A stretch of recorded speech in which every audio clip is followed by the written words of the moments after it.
to 2 weeks, because I just would like for us to have the freedom and flexibility. If you have a question, I really want you to ask it today, because this is no small amount of ink has been spent over this topic.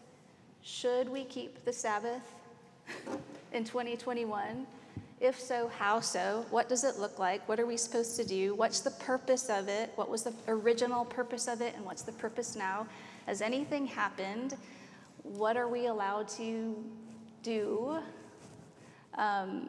So I want to take time and make sure that everybody feels, as Paul says in the epistles, in sound conscience. They feel like they have a good understanding of the original intent, what it meant when Jesus came on the scene, and then what it means for the church now. The Western church in America looks very, very different from the Chinese church in China.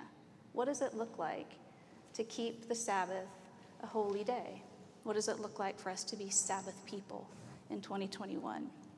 So I do want you to feel a little bit more of a freedom. If you come in the evening, if any of you have come in the evening, all they do is ask questions. I get through like one page. It's just question after question after question. They just pepper me with questions, which is great and fun, but I want you to feel that freedom too. Even though I have a mic on and there's people watching at home, I'll do my best to reiterate your question and we can answer them. So feel free to do that. But I was thinking this week, women, Jewish women, for almost 4,000 years, every single Friday night, have lit the candles for Shabbat. Think about doing something as a people, as families, as a nation, and as a community, 4,000 years, week after week after week after week. So the woman of the house, 18 minutes to be precise, 18 minutes before sunset, she goes around the house and she lights the Shabbat candles, but that's the last thing she does, because the preparation for Shabbat Shabbat is received as if you were receiving royalty. That's how all the family considers the Shabbat approaching, that royalty's approaching. The Jewish people call themselves the groom of Shabbat. So it's like the bride, a royal bride, is approaching, and you have to get yourself and you have to get your house ready. So everybody washes, women perfume themselves, they look beautiful, they put on nice clothes, they set a beautiful table, they set out flowers, and then the final thing that they do, and they make beautiful special food, the final thing that they do is they light these Shabbat candles all over the house. At the minimum, there's 2. Remember these numbers? 2, 5, 7, or 10, or any multiples of those. Those are the special amount of candles that they light. And they're supposed to be you don't like birthday candles, they're supposed to be beautiful candles that last for at least the whole evening before you go to bed. And you're supposed to leave the candles lit for the whole evening until everyone retires. You share a Shabbat meal, and I put the Shabbat blessing there that the woman of the house, as she's lighting the candles, it's on page 5. She lights the candles, and she motions 3 times with her arms, and she says, "Blessed are you, God, King of the universe, who made us holy with his commandments and commanded us to kindle the Shabbat fire." Every Friday night, 4,000 years. Do you think that liturgy would shape you? That liturgy would shape you, because that evening Shabbat turns into a time with family, with friends, with those that have no home that come into your home. There's fellowship together. The next morning you wake up and everybody goes to God's house. Everybody goes to God's house. Then the rest of the day is spent again eating basically leftovers, heated up leftovers, because nobody does any work. Hard labor on that day, women, children, everybody. And then by the evening time, they say goodbye to their special guest, their royal guest. And there's another blessing that says, "We can't wait to see you next week." Do we treat our weekly rest like that? With that kind of enthusiasm and excitement and genuine joy to be together with each other in God's world, just purely enjoying it in pure delight? So that's one question. But before we get into more of the original, I want to go through some Hebrew words that I think are really, really careful that we understand and are nuanced. Because when we get all the way to 2021, our idea of work and our idea of rest, they're similar but not exact to what it meant to the original Jewish hearer or writer. So rest, the word Sabbat, the first one there that you have. Sabbat means to cease from work. It just means to cease, to stop doing the work of your hands. That's where we get that word Shabbat. But also tied to that Sabbat word is not just a ceasing. It's not just a somber ceasing, a mandatory ceasing, but there's another word called nuach, the second word there, nuach. And this word means to be restfully present. So what I want you to think about is you sitting with your grandmother on a rocking chair on the front porch, or you sitting with your friend from a long time ago by the fire.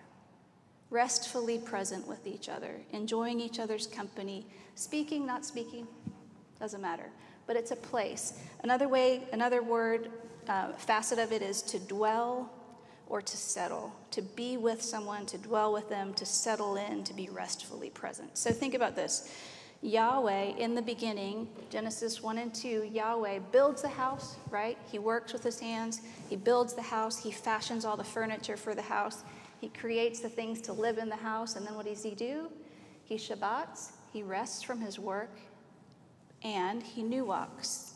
He restfully enters into a restful presence with Adam and Eve in creation.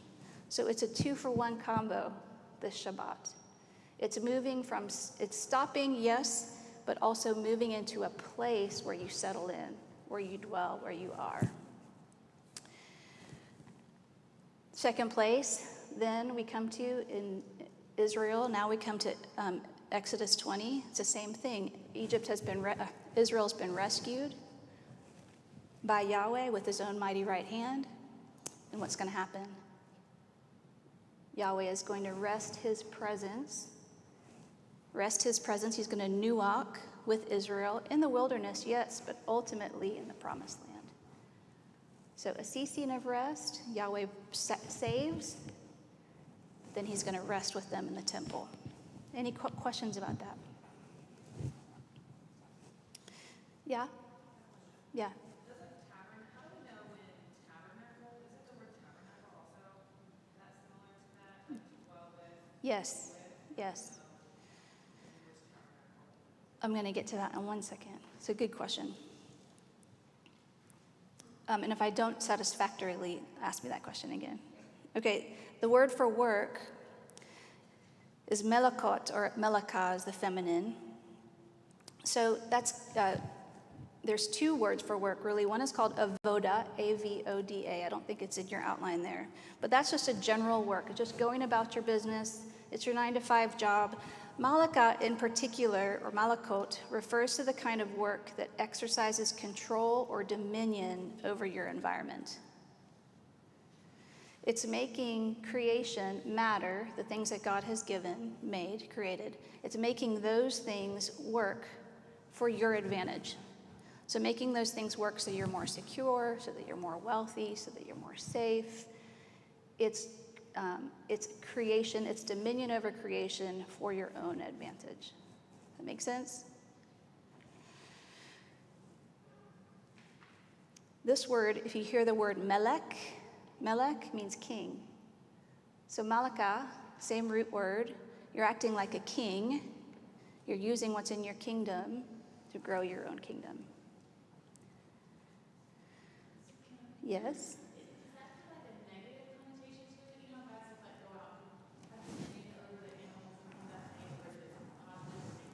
It is positive. It's both. If you melech on the Sabbath day, it's profaning it. So you're working and using a good thing, but in a wrong way and at the wrong time. Good question. The first and very best example of melaka is the work, of course, of creating the universe. So Yahweh melaked. He melaked with his own hands to create. Note that God's work did not require a great physical effort. He just spoke like a king, and it came forth. So the word melaka is rarely used in Scripture outside the context of Shabbat. So it's always used in context with resting and dwelling. The only other repeated use of this word, and this goes to Aaron's question, is in the discussion of the building of the sanctuary. So when Yahweh comes to tabernacle with his people, Shabbat restrictions are reiterated at this time. So even construction of the temple, which is always called malakt, is ceased. Even the creating of the sanctuary had to be stopped for Shabbat. The work prohibited in the Shabbat, so as you go through all of the mitzvot and all through the Old Testament, you see there's lots of work that's prohibited: carrying sticks, lighting fires, combining two threads, weaving, you're like, why are those things prohibited? There's 39 of them. And that word is always used in context with the temple. So all of those 39 things that are prohibited have to do with dealing with the temple, dealing with the construction and the maintenance of the temple and the gardens and so on. Any questions on that? Nope. Okay, the word shamar means to keep. And shamar, it's translated keep, but what it really means is to guard or to keep carefully or to preserve. Now, if you think of this, Yahweh, Melakot, he melakoted the world, he worked the world, and then he put Adam and Eve in the garden to shamar it, to keep it. It has a priestly connotation. They're there to guard it, to tend to it carefully, to be restfully present in it.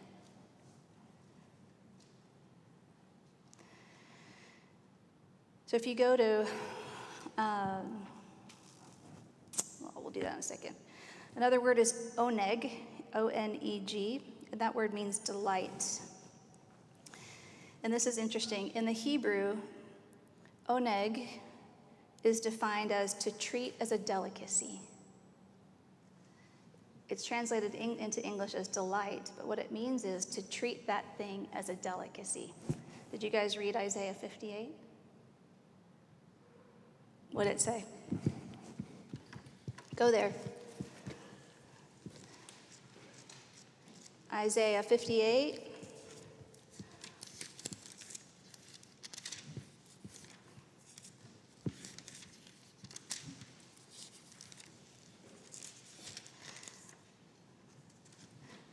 (13 and 14). If you turn back your foot from the Shabbat, from doing your own pleasure on my holy day, and call the Sabbath a delight, if you treat my day like a delicacy, and the holy day of the Lord honorable, if you honor it, not going your own ways or seeking your own pleasure. That word pleasure and the word delight are the same root, so it means the same thing. Not seeking your own delicacies or talking idly, then you shall take oneg in the Lord, and I will make you ride on the heights of the earth. I will feed you with the heritage of Jacob your father, for the mouth of the Lord has spoken.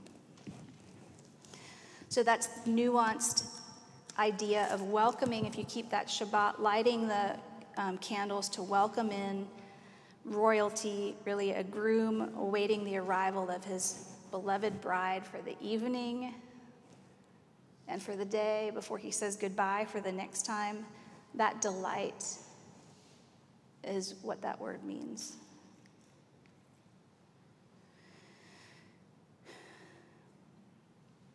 So, here's a question. Do you have a weekly time carved out to cease, to Sabbat, your work, and be restfully present and delighted with your beloveds, with your people, with creation, and with God himself?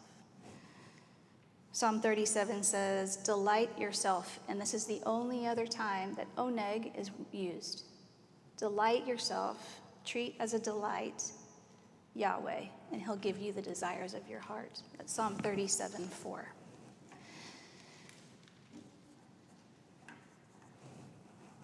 Okay, what did it mean? There's no questions on those. I just want you to have those kind of in those marbles words rumbling around in your brain. Any questions on those? What did it mean for ancient Israel to remember the Sabbath day and to keep it holy? So this is always an important first stop. You have to start here. What's the meaning first and foremost, and how do we lift up that meaning and apply it to where we are? So was the Sabbath day, when we see it in Exodus 20, was it the first time that Israel had heard or thought or been exposed to the Sabbath? No, because what had happened? What was already in their rearview mirror? Say? Yeah, the creation story. So they have that in Genesis. They have that God resting, that sabbating, that nuach with God. They could have that, good. But what about their more recent rearview mirror? They haven't, yes, the Passover, but manna, yes. So right in their very rearview mirror, if you go to Exodus 16,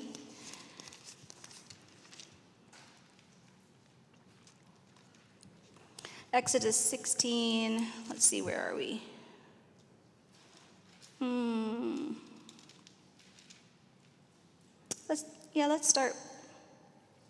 Let's start.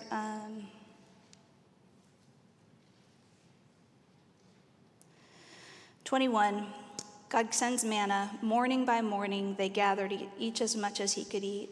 But when the sun grew hot, it melted. So they were receiving this every morning. On the sixth day, they gathered twice as much bread, 2 omers each. And when all the leaders of the congregation came and told Moses, he said, "This is what the Lord has commanded. Tomorrow is a day of solemn rest." Solemn doesn't mean wah, wah, wah, wah, wah, wah. It means holy. It means holy. They haven't been yet given the official command, but this is a serious thing. This is a day this is a command from the king, basically. This is a command from your God, who you just saw with your own eyeballs conquer all the other gods and all the other armies and the Pharaoh right before your very eyes, and you saw all the armies of Egypt washed up on the shore. You stood there and watched Yahweh do that. If I were you, I would somberly think and soberly think about keeping this day holy. That's all that means. Where are we? I'm at 21. Tomorrow is a day of solemn Sabbat. Solemn rest, Sabbat plus nuach, a holy Sabbath to the Lord. Bake what you will bake, boil what you will boil, and all that is left over lay aside to be kept till morning. So they laid it aside till the morning, as Moses commanded them, and it did not stink, and there were no worms in it. And Moses said, "Eat it today, for today is a Sabbath to the Lord.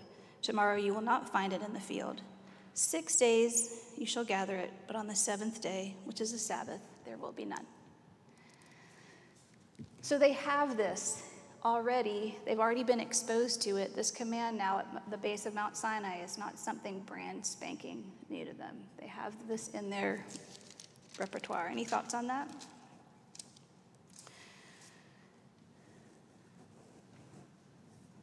So what did it mean for ancient Israel to remember the Sabbath day and to keep it holy? 4 things. 1, it meant they had a new identity. 2, it meant they had a new liturgy. 3, they had a new mission. And 4, they had a new resting place. I'm going to go over those. So let's go to Exodus 31, 12 through 17. You guys, I had you go to that this week.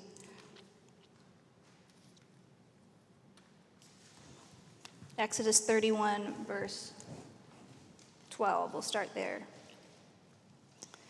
And Yahweh said to Moses, "You are to speak to the people of Israel and say, 'Above all, you shall keep my Sabbaths. For this is a sign between you and me throughout your generations, that you may know that I, Yahweh, sanctify you. You shall keep the Sabbath because it's holy for you. Everyone who profanes it shall be put to death. Whoever does any work on it, that soul shall be cut off from among his people. 6 days shall work be done, but the 7th day is a Sabbath of solemn rest, holy to the Lord. Whoever does any work on the Sabbath day shall be put to death. Therefore the people of Israel shall keep the Sabbath, observing the Sabbath throughout their generations as a covenant forever.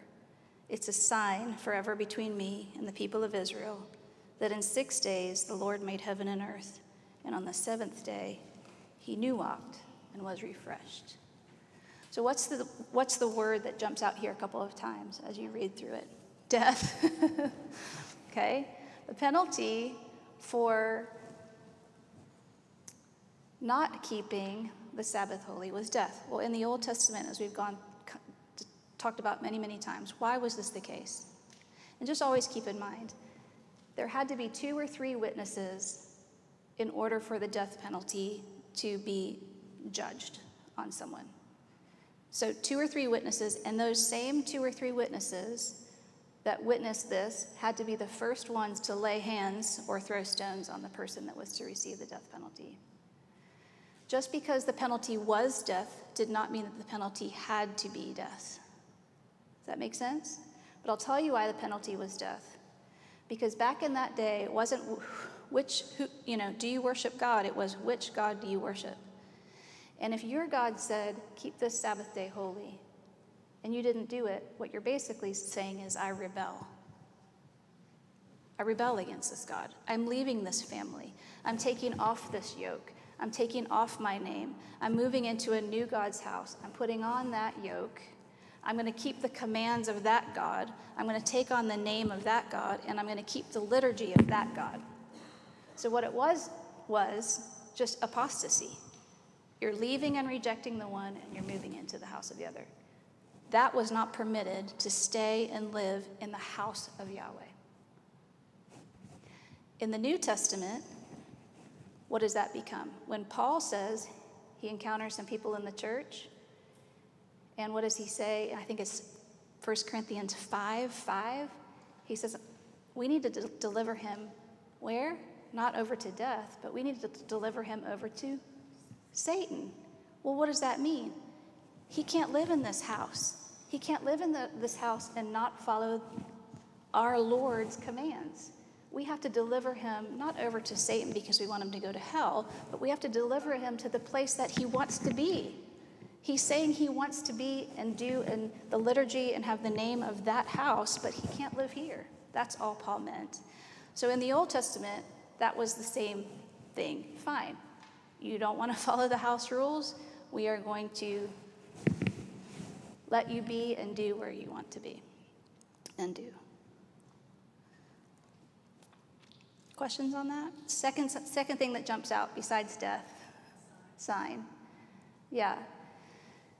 So in the 10 Commandments, keeping the Sabbath is the one that's a sign. And in the Bible, we call that, it's sometimes called a shadow, right? So the Passover lamb, for example, is called a shadow. Why?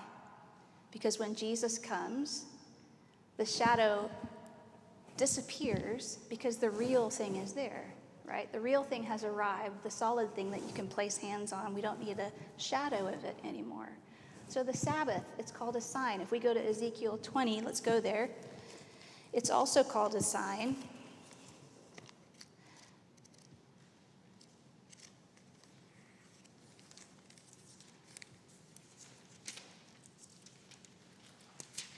Ezekiel 20, starting at verse 10. This is Yahweh speaking through Ezekiel. He says, so I led them out of the land of Egypt and brought them into the wilderness. I gave them my statutes and made well known to them my rules, by which, if a person does them, he shall live. Moreover, above all, I gave them my Sabbaths as a sign between me and them, that they may know that I am the Lord who sanctifies them. But the house of Israel rebelled against me in the wilderness. They did not walk in my statutes, but rejected my rules, by which, if a person does them, he shall live. And my Sabbaths they greatly profaned. So again, you have this idea of it being a sign and a covenant between Yahweh and his people, of a different type of liturgy that they are to live, different type of family household that they are supposed to exhibit and witness out into the world. 2 things. Ancient Israel had circumcision, right? In order to come in, if you were someone that wanted to be part of Yahweh's household, or part of the Israelite nation, you had to be circumcised. So physical circumcision, but the second thing was you had to keep the Sabbath. Those are the two signs, right? Is that the case in the New Testament? Paul says rigorously, no. No one can tell you that you need to be circumcised. And equally, no. No one can tell you what day you need to observe. And if anyone is, they're placing an undue burden on you. We'll get to that in a little bit. But that's what a sign is. Jesus has shown up, right? The Sabbath rest, remember what it means? Dwelling, to be restfully present. God coming in to be restfully present on the seventh day with his people in the same way. Yahweh comes in the person, the shadow goes away, the person, the light comes in real flesh to be restfully present in the world, restfully present with his people. When that dove comes down and rests on Jesus, that's Yahweh coming, restfully present, resting on that seventh day with his son. So this sign, it doesn't mean it's gone. It means there's still care and facets of this command and wisdom to it that we need to pay attention to, which is why we go back and we say, what was the meaning of the Sabbath? We need to know. Okay, any questions so far? Yes? So in that Exodus 31 passage, when it says, anyone who desecrates it is to be put to death, semicolon, those who do any work must be cut off from their people. It literally means cut off from their people, which is death, or they actually were killed. Or we're not sure. Well, the ultimate, just like today, if you murder someone, you might get the death penalty and you might not. So in the same way, it was a penalty. It was a penalty for you, but it wasn't an automatic penalty. How about that? It was used sparingly, as it is still, and very sparingly, and more so because you had to have 2 or 3 people witnessing the activity and so on. So And you were kind of literally being cut off from God or the presence of God, which yeah, you'll be cut off from your people, to me, says, don't let the door kick you on the way out. Your people are here. You want to be over there. We're going to deliver you to Satan. There is an instance, that comes up a little bit later where man is gathering sticks. I think we talked about this last year. He's gathering sticks on the Sabbath, and he's brought to Moses. And they're like, what are we to do with them? And he is put to death. But there's a reason for that, and I don't have time to get into the context of it right now. I'll tell you quickly. It's because the spies, remember the spies had gone in to the promised land, and the 10 had come back saying, we cannot do it. They had no faith. The 2 came back and said, we can. And there was a grumbling in the camp, like they literally wanted to kill those 2 spies for even thinking about taking Israel farther into what they considered danger. And right after that grumbling, you see have this little story about this man going out and gathering sticks. And all that meant to everybody was, we don't follow this God anymore. We're not following him anywhere. I'll go out and gather my sticks and do whatever I please. Yeah. Any other thoughts on that? These are hard questions for people that read the Bible without context, isn't it? You think that every man, woman was just getting stoned or killed for, picking up sticks inadvertently on the Sunday. In terms of the civil, the ceremonial, and the laws, each types of laws, this one's kind of intermingled in all of them because of the Sabbaths. Yeah. The Sabbath, so in terms of transitioning to the New Testament, the ceremonial laws, the ones that are out of there, it's kind of Yeah. We'll talk about that. We'll continue to talk about that. But what I think you're saying is the death penalty, if you read it slog through all of those laws, was greater the closer you got, the nearer you got to the Holy of Holies. So the closer you were to the presence of God, the greater your chance of there being the death penalty, basically.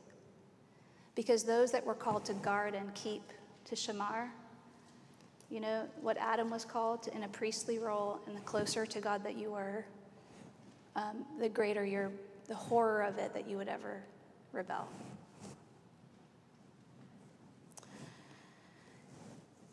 Okay, so Israel they get a new identity. They go from an overworked and undervalued slaves to an elevated and privileged new identity. So when they're rescued, guys, they are working 24/7, and not just the men, the women, the children, the whole family. Slaves in bondage at the mercy of Egypt. In the same way, you get to the first century Rome, almost 50% of the population was slaves. Think about that. And slaves weren't allowed to, similar to our time of slavery, they weren't allowed to drink at public water fountains. They were the literal property of those who bought them in every way. So Israel goes from that to this elevated and privileged new identity. They are the mighty Yahweh's redeemed firstborn son. Not only that, they're about to inherit what's called the Promised Land, which is the most idyllic, beautiful, functional, wonderful place. The rain falls and things spring up. God is taking them there, is giving them that as their inheritance, the best land as their inheritance. The Bible says it's flowing with milk and honey. It just means it's just the premier. It's the best. And God's going to give it to them, and they're going to have to just do nothing but let God. They're going to have to go with God, but He's going to fight for them.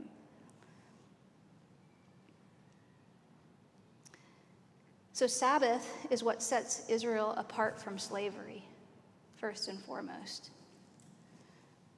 Sabbath keeping is now a key piece to ancient Israel's new identity. You know you're a part of Israel if you keep this seventh-day Sabbath. They are the nation cared for by Yahweh, who's their creator, their redeemer, their preserver, and their sanctifier. Okay, so they have a new identity, and in that they get a new liturgy. Remember, liturgy is just basically what you do with your body in particular with worship.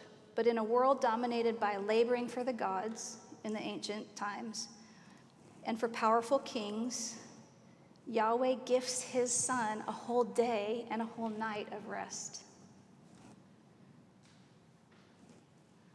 So just as Yahweh intends for Israel to share His kingdom rule, to bear His name out to the nations, the Father invites His own Son to share in His own rest and His own enjoyment. So think about a workaholic father. Think about a workaholic father that works and works and works and works and has a son that he never stops to share enjoyment and delight in. You can't enjoy and delight in something or with something if you're always working. You can't. Now also, think about a 2-year-old that's way, way overtired. Has anyone known a 2-year-old that's way overtired? They're so overtired that they are acting absolutely bonkers. They're going crazy. They're so overtired, they're strung out, they're, overwrought until they just absolutely collapse on their face. Can you really enjoy a little person that's overtired? This is a mercy from a good father in 2 ways. He's telling his son, you need to rest. You need rest because without it, you can't stop and we can't enjoy being together. And he's also saying, but I'm not asking you to do anything that I'm not going to do. I want to rest too from my work so that I can restfully be present with you. So it's a gift and it's a mercy from a good father to his son. It's also a new mission for Israel.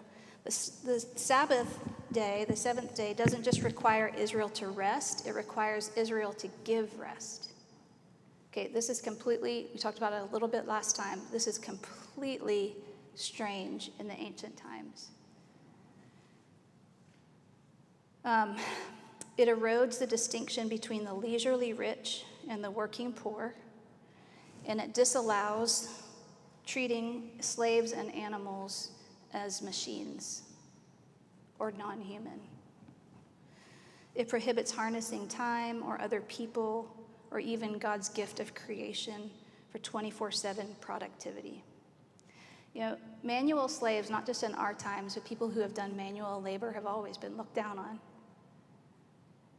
Even back then, they've been regarded with contempt. But the Shabbat honors creation work and manual labor. Well, because God's a manual laborer. He worked, he created, he's a builder. He's not a being of leisure only. And this is contrary to what it was like. The gods back then, the deities back then were creatures of leisure. And you worked while they rested. Quite the opposite to Yahweh. He worked and then wanted to rest with you and enjoy what you were both laboring together to do. Think about if you're on the beach with a young child and you're making a sandcastle. You labor together, you have to rest, you have to stop for a moment, step back, and look at it so that you can both enjoy it. This is what Yahweh wanted to do with his people. Together we're going to work. Together I'm going to put you in my garden, in my world, to keep it, to guard it, so that we can dwell together in unity and in peace and in shalom. So they have a new mission. Father and son, Shabbat and Nuach together. Look what we've built. And they have a new resting place. So God leaves from Egypt, a desolate place, to Canaan, a promised land. He leads from a dry and dusty land to a well-watered garden. He leads from slavery to Sabbath. See this trajectory? Always dry to well-watered, desert to garden, slavery to Sabbath. Sabbath is what separates us from slavery. He leads from darkness to light, from dearth to delight. Okay, so what was required in the Mosaic Covenant? It's called the Mosaic Covenant because it was instituted through Moses, right? What was required in the Mosaic Covenant, just from the readings that I had you do the last couple of days? Remember, right? Remember. Just like when the rainbow was put in the sky so that God would remember, so that the people on earth would remember, so that no one would remember. They're supposed to remember. They're supposed to accept the invitation to rest. They're supposed to delight, and they're supposed to offer rest to other people. That's the Sabbath in the Mosaic Covenant. Remember, accept the invitation to truly rest and trust that the manna is coming, that the salvation is coming, that what's needed is coming. Delight in Yahweh and offer rest to others. What was prohibited? Don't forget. That's prohibited. Don't forget what you saw when you were standing on the shore of the Red Sea. Don't forget who did that. Don't dominate or use God's creation or other people for your own security, for your own gain. Don't wish you were somewhere else doing something else with some other family. And don't ignore those who need help. Those are all Sabbath things that were prohibited. Any more questions on that? Thoughts on that? But you have a pretty, yeah?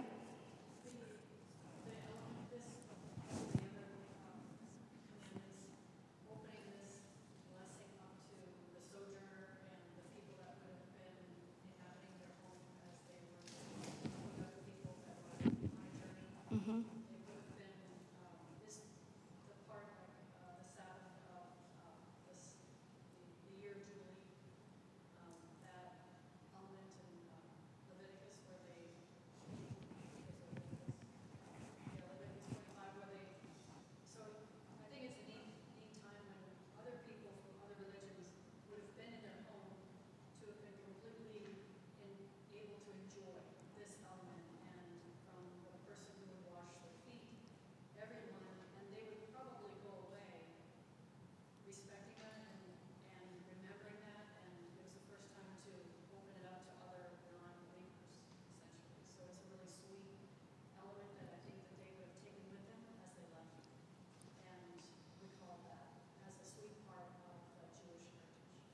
Agree. Exactly. Mm-hmm. I also think, that's another one of the covenant, like the string between the covenant being like your heart, your set apart, your mind, like the Mosaic Covenant, having all these laws and rules so that they can be marked and set apart and look different. Try to move around them and like even all the weird things they have to put in each place, or at least dressed. And of course like their humane treatment of others, but that like those tangible laws for how they were to be holy. Exactly. Yep. That's how, yep. Any other thoughts, questions, comments? Those are all really good.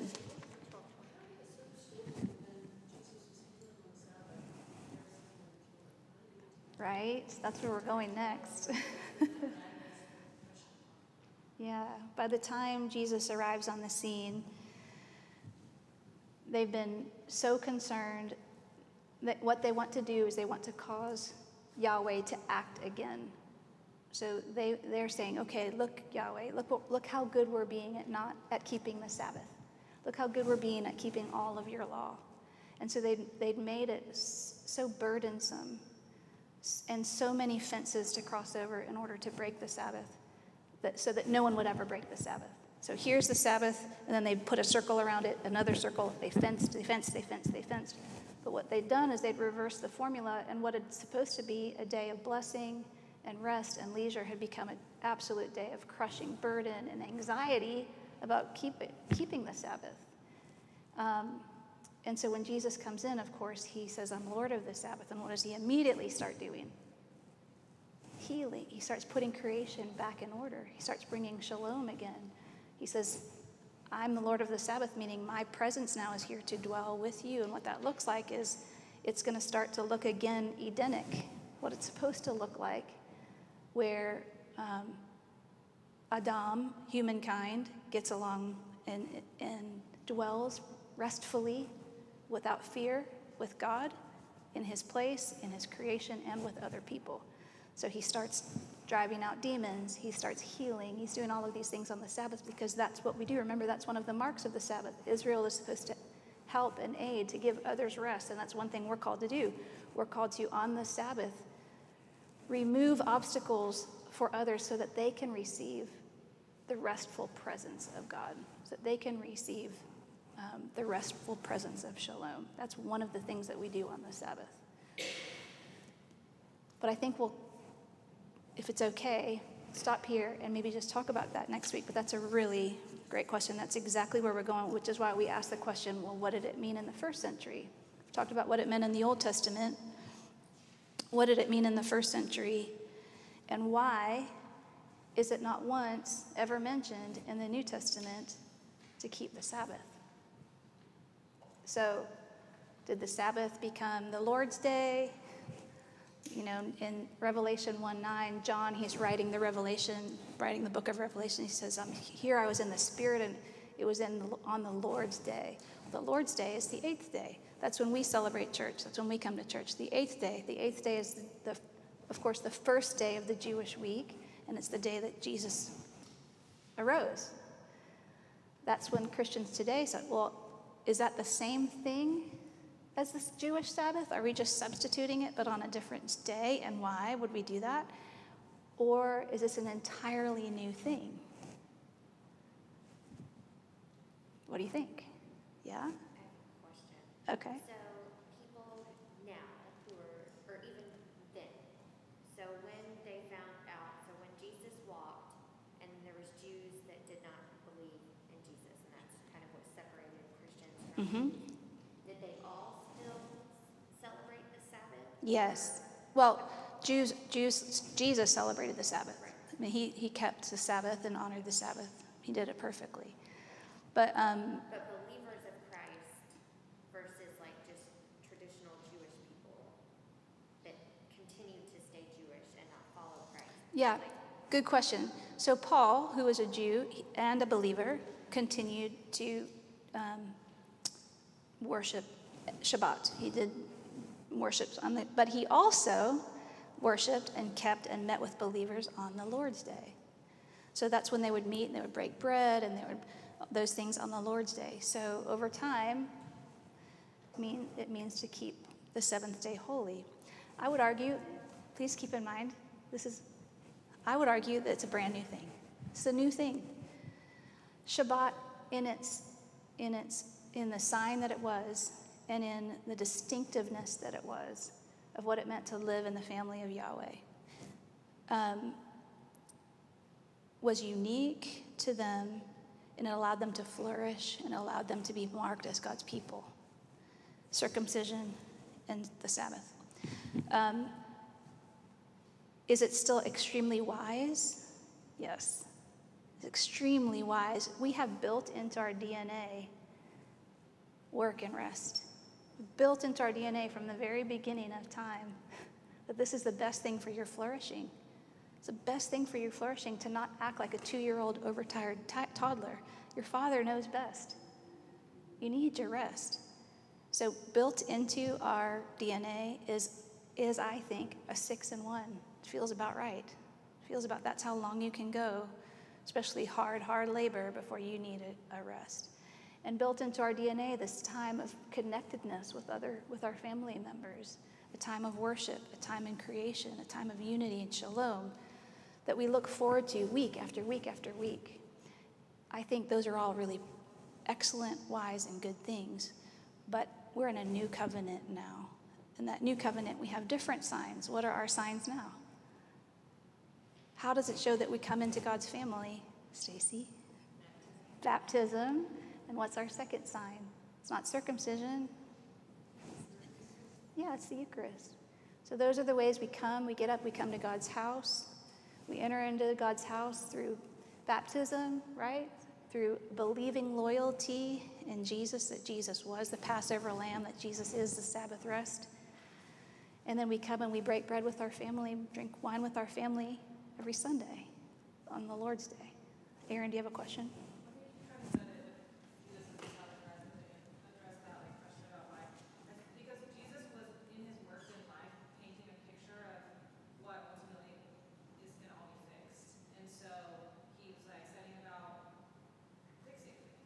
Yeah. If the Sabbath was a time for them to be like, wow, I'm all this work I need to be doing, or all this, how helpless am I? Like, I have to do this in the dark now, or I have to. And so it's like a reminder of our fragility and our need for restoration. Then, like, for him to work on the Sabbath would be him, like you said, showing he's the Sabbath rest. Like, I'm also here to fix that.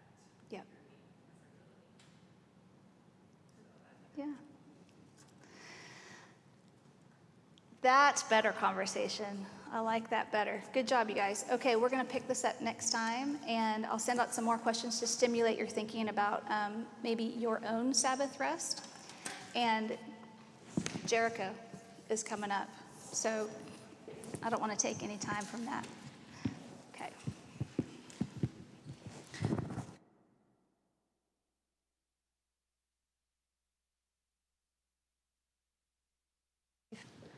Is it on? It's on? Are you setting me up? Okay. Oh, hi, everybody.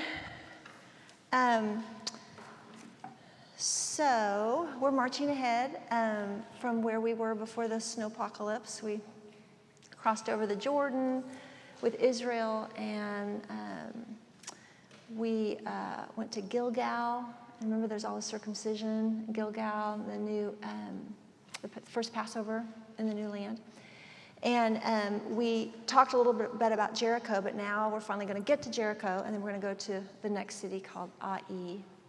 So after crossing the Jordan, we talked last week about Joshua meeting with the commander of the army of the Lord, or 2 weeks ago. Talked about that. And this commander of the army told Joshua what his marching orders were for Jericho. And this is what we hear in Joshua 6. Now the gates of Jericho were securely barred because of the Israelites. No one went out and no one came in. And then the Lord said to Joshua, "See, I have delivered Jericho into your hands along with its king and its fighting men. March around the city once with all your armed men. Do this for 6 days. Have 7 priests carry trumpets of ram's horns in front of the ark. On the 7th day, march around the city 7 times. with the priests blowing the trumpets. And when you hear them sound a long blast on the trumpets, have the whole army give a shout, and then the wall of the city will collapse, and the army will go up. Everyone goes straight in. So we previously learned 2 weeks ago that Jericho is the oldest city in the world, and it was probably more like a small settlement at this point in time. This is the late Bronze Age. It decreased in size and importance from its golden age during the Amorite rule. A pastor I read described it like this: the cities Israel takes out are military strongholds, not big civilian population centers. So when Israel utterly destroys a city like Jericho or Ai, we should picture a military fort being taken, not a civilian massacre. Israel is taking out the Pentagon, not New York City. I thought that was helpful. So the king of Jericho would have been a military commander under authority of leaders from the hill country. The Amarna letters we learned about last time, which were from Egypt, from the same period, reveal that the Western Semitic root for king, used here in Joshua, applied to military commanders also under somebody else's authority. Jericho was a smaller city than Jerusalem. It would have had about 100 soldiers guarding it, and we know this because of reports for reinforcements from the Amarna letters we talked about. If this is a small military fort, why does the book of Joshua make such a big deal about this attack? The importance of Jericho, looked at through our ancient Near East lens, was more about it being a first victory for Joshua than about the size of the conquest. A victory would confirm Joshua as the leader and the successor of Moses, and it would send a message to other Canaanite towns and cities about what's to come. So the Lord tells Joshua to march around the city once for 6 days. There's a Ugaritic, the Ugaritic, that's those texts I talked about 2 weeks ago from north in Syria. There's a poem there where the army is instructed by the god El to stay quiet for 6 days before attacking the enemy, and then on the 7th day, the city would offer tribute and the army would leave. So this strategy proposed to Joshua from Yahweh would have seemed pretty odd to us, but not to him. The 7 priests were to carry trumpets of ram's horns called shofars. We've heard of those before. These shofars played tones, but they can't really play a tune, so it's most useful for signaling with short and long blasts. The 7 days of marching are identical to the 7 days of the Festival of Unleavened Bread, and this action adds new meaning to that festival. So from the Joshua 6 account that I read, we know the instructions for taking Jericho. The priests took the ark with them, and the rear guards followed behind the ark. And after the 7th circle on the 7th day, there's those numbers again, the trumpet sounded, the people shouted, the wall fell, and everyone ran straight in. And they took the city except for Rahab and her family. The army was given instructions to stay away from gold, silver, or bronze and iron things, as they would be put into the treasury. They devoted the city to the Lord, which is called Harem, and destroyed every living thing in Jericho, men and women, cattle, sheep, donkeys, children. The warfare was commanded by Yahweh, and it represented his judgment on the Canaanites. It was Yahweh's war. It was not theirs. And so the spoil belonged completely to him. Interestingly, when cities were under siege, sanitation conditions were horrific, and disease was rampant. And I think we can understand that over the last week that we just spent. The practice of burning everything after the defeat of a city was sometimes pretty necessary. Harem, the devoting things to destruction, can be compared to a nuclear explosion. The caution that we would approach anything that was irradiated is what was expected of the Israelites regarding any of these things, these devoted things. It was commanded in the law of Moses that the Canaanite population must be devoted to destruction, completely destroyed. This practice wasn't limited to Israel. Similar customs occurred among the Hittites, the Egyptians, and the Mesopotamians. The Hebrew word harem calls for something or someone to be made ineligible for use. For a city, it meant that it had to be emptied of its inhabitants. The people could not be assimilated. They have to be driven out or destroyed. Total annihilation was standard fare, and the accounts of conquest in Joshua show very similar characteristics with other conquests throughout the ancient world. The movement around the city was a ceremonial procession that began at Sinai and culminated many years later when the ark was finally deposited in the temple. The emphasis was on the movement of the ark by Yahweh. The collapse of the wall was the consequence of Israel's obedience. Joshua then pronounced this solemn oath, "Cursed before the Lord is the one who undertakes to rebuild Jericho." Archaeology shows the city was abandoned for many centuries, and it was rebuilt by Hiel of Bethel in 850 BC during the reign of King Ahab, and it didn't go well for him either. Israel turned its attention at this point to a town named Ai near Bethel. And what do we know about the city Ai? It's first mentioned in Genesis 12. Abraham left Haran, traveled to Shechem, and from there he went to Ai and Bethel on his way to Egypt, and he built an altar to the Lord. It's also mentioned on his return from Egypt when he came back. Ai's inhabitants had fortified their settlement and built a big wall around the settlement about 1,000 years prior to Israel's invasion. It was one of the royal Canaanite cities, and it was rebuilt after Israel destroyed it. And it was likely inhabited by Benjaminites. It lies to the east of Bethel, and it's often called beside Beth-aven. It is in a central mountainous region of Canaan. So Joshua sends out spies from Jericho after they've burned Jericho, and they return. He tells them to go toward Ai, and they return, and they tell him that this is going to be an easy victory, and just send a few thousand men. So Joshua listens to his spies. He underestimates the enemy, he overestimates his forces for the attack, probably because of his recent successes that he's had. And he assumes that 3,000 men are enough. The Hebrews attacked, and they're defeated, and it was completely humiliating. The men of Ai chased the Israelites back down the mountain, and 36 men were killed. The forces were disproportionate. Joshua had an approximately 150-1 superiority over Ai. But we have to remember the Hebrews were tired, the march was steep, and those people in the Ai fortress were rested. Although this was not a severe defeat, they suddenly didn't feel quite so invincible to their neighbors. It was perhaps this succession of victories that got Joshua a little too reliant on winning. He cried out to God in despair. He questions the people's fate and how they could possibly have fallen. So let's remember, up until this point, Israel had enjoyed a successful blitz all the way up the Jordan River. Everywhere they went, they had these successful campaigns. This was the first loss. So God rebuked Joshua. He told him to have courage and reminded him the reason for the defeat was that one of his men had unlawfully helped himself to some of the spoils. Achan, one of the Israelite soldiers, was unfaithful regarding the devoted things from the battle at Jericho. He had taken a beautiful robe from Babylon, 5 or 6 pounds of silver, and 1.5 pounds of gold. This was the average earnings for a lifetime for an Israelite. The Lord revealed Achan's sin, and he and his family were all stoned to death, and all his possessions were burned. The violation of Harem was to be put under Harem, which required the obliteration of the entire family, and only God could obliterate an entire family line. In the ancient Near East, a person found their identity with a group, so individual behavior would not be viewed as separate from the group. When one family member sinned, the entire family sinned. Achan, as a member of Israel, infected the entire nation, and his family line had to be totally eliminated. So at this point, the Lord directs Joshua to take the whole army now to Ai and attack it.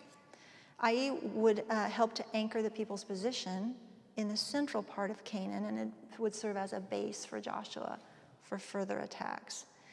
Joshua knew that a pitched battle in the open plain of Canaan would end in defeat, because Canaanites had large chariots, and they had a lot of them. So a fight in the mountains would probably be more helpful to him. And at the same time, the Canaanites would have been able to see him coming and the army, because they were up on a hill in a mountainous area.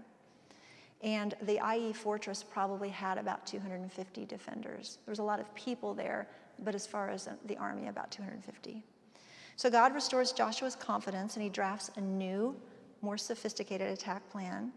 Joshua had been deceived, beaten, and now he plans to outwit and defeat his enemy. He deployed 10 times the number of troops that he had from the last time. He divided the army of God into 2 groups for the second attack at the Battle of Ai.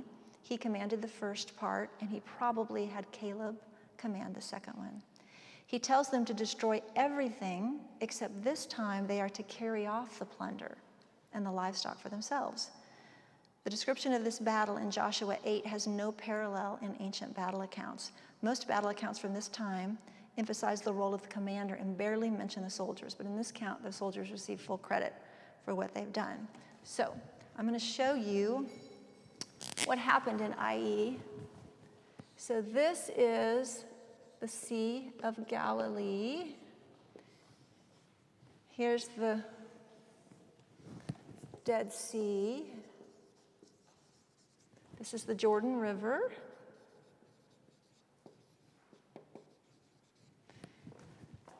This would be Gilgal. This would be Jericho. Here is Ai. Here is Bethel. Okay.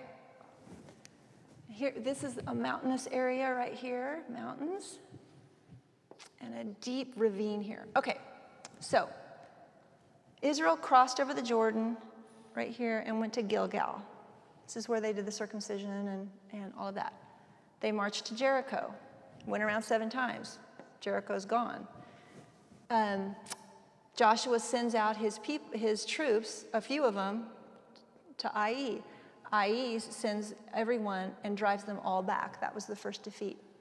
Then God intervenes, and he said, I want you to have a different plan. So the second time, there is going to be about 5,000 men that come over here in the dark at night, and they're going to station themselves right here.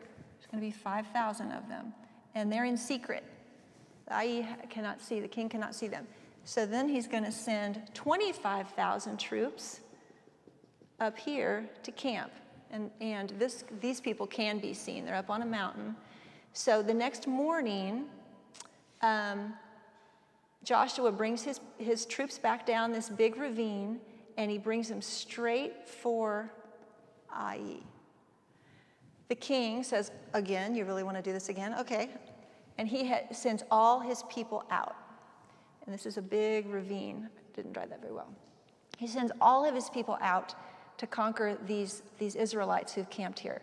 Well, the people lying in ambush, the 5,000 men, go, okay, great. And they send both sides, they send 2 sides, and they set Ai on fire. So as soon as these troops out here see Ai on fire, they're thinking, oh my gosh, what just happened? And they are out here with all of Israel in front of them. As soon as Israel sees Ai on fire, they turn around and they head back into Ai, and all the troops are out, and everyone is caught in this area and completely obliterated. So it was this ambush that was the secret to the defeat of this city. Why were the Israelites allowed to carry off plunder and livestock this time, but they weren't in Jericho? So there was some flexibility in the harem.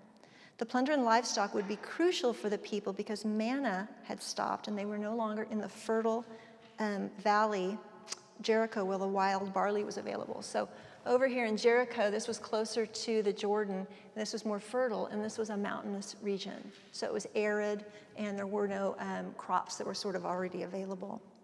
So they had to have food, and so the livestock would have been crucial as food to support the success of the army. The plunder of Jericho was holy to God, but the cities that followed, starting here, God allowed the people to take plunder as they wanted. The king of Ai's body was impaled on a pole and left outside the city gate until morning. This is what also happened to future Amorite kings as we go forward. This wasn't the means of their death, but this was the treatment of kings after they'd been defeated, and an example to the enemies. So there were 12,000 people in this city that died on that day, plus the 250 soldiers that were defending it. The fall of Ai gave the Israelites entrance into the very heart of Canaan. It was rebuilt later, and it's mentioned in Isaiah and Ezra and Nehemiah, and it's usually grouped with Bethel, the city near it. Ai in Hebrew means heap of ruins. And the city today is still called, it's not a city, it's a place called Ha'ai, which still means the ruin, and it's located in the West Bank of Israel. Interestingly, there are remains of a Byzantine monastery at this place today, and the Byzantines are often known for building churches on top of holy sites. So this may be why they built their holy site there. So next time we're going to continue up north and go toward Mount Ebal, which Kim taught us about. Was it last year or maybe 2 years ago? Perhaps last year. And go to Hazor, which is another city that gets completely destroyed. So anyway, does anybody have any questions about this? No? Okay. So if y'all would stand up for me, and we're going to look at page 6 of our program, and we'll finish up.